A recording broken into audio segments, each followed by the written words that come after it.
السلام علیکم ورحمۃ اللہ وبرکاتہ۔ آج کل بہت سے گھروں میں بیویاں خود محنت کر کے اپنی روزی کماتی ہیں۔ کبھی وہ ملازمت کرتی ہیں، کبھی آن لائن کام اور کبھی سلائی یا ٹیوشن کے ذریعے اپنا خرچ پورا کرتی ہیں۔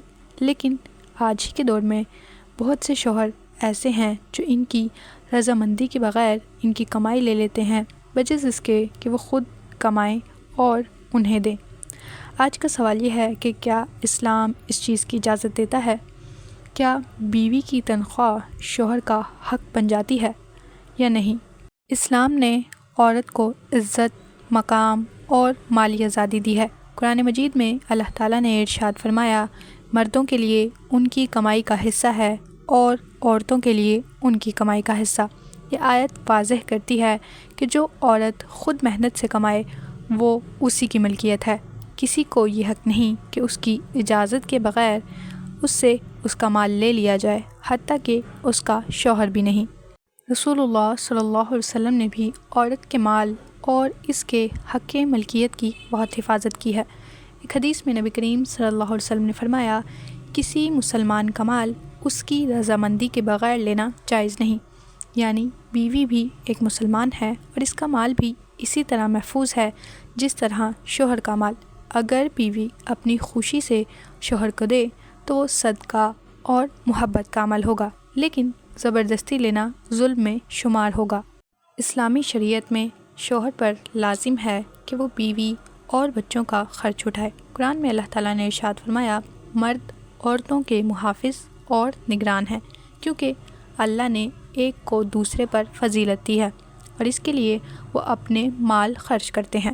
اللہ تعالیٰ نے خرچ کرنے کی ذمہ داری شوہر پر رکھی ہے، نہ کہ بیوی پر۔ یعنی بیوی اگر کماتی بھی ہے تو وہ اس پر خرچ کرنے کی شرعی پابند نہیں ہے۔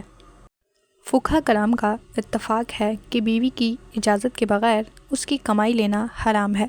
فقہ حنفی کی کتاب الفتویٰ الہندیہ میں ہے کہ بیوی کے مال میں شوہر کو تصرف کا حق بالکل نہیں ہے، الا یعنی مگر یہ کہ وہ خوشی سے اجازت دے۔ یعنی اگر شوہر زبردستی کرے یا دباؤ ڈال کر پیسے لے تو یہ ناجائز تصرف ہے اور قیامت کے دن اسے اس ظلم کا حساب دینا ہوگا۔ آج کے دور میں بہت سے خواتین اپنی مجبوریوں کے باعث کام کرتی ہیں۔ کچھ شوہر ان کی کمائی کو اپنا حق سمجھنے لگتے ہیں، حالانکہ وہ خود نان نفقے کے ذمہ دار ہیں، نہ کہ بیوی کی کمائی پر قابض ہونے کے۔ یہ عمل نہ صرف ظلم ہے بلکہ ایمان کی کمزوری بھی ہے۔ نبی کریم صلی اللہ علیہ وسلم نے فرمایا، ظلم قیامت کے دن اندھیروں کی صورت میں ظاہر ہوگا۔ اسلام میں عورت کی عزت، محبت اور حقوق کا خاص خیال رکھا گیا ہے۔ جو شوہر بیوی کی کمائی پر ظلم کرتا ہے وہ دراصل اپنے گھر کی برکت کو ہی ختم کر دیتا ہے۔ بیوی کی کمائی اس کی اپنی امانت ہے اور شوہر اگر لینا چاہے تو محبت اور اجازت سے لے سکتا ہے، نہ کہ زبردستی سے۔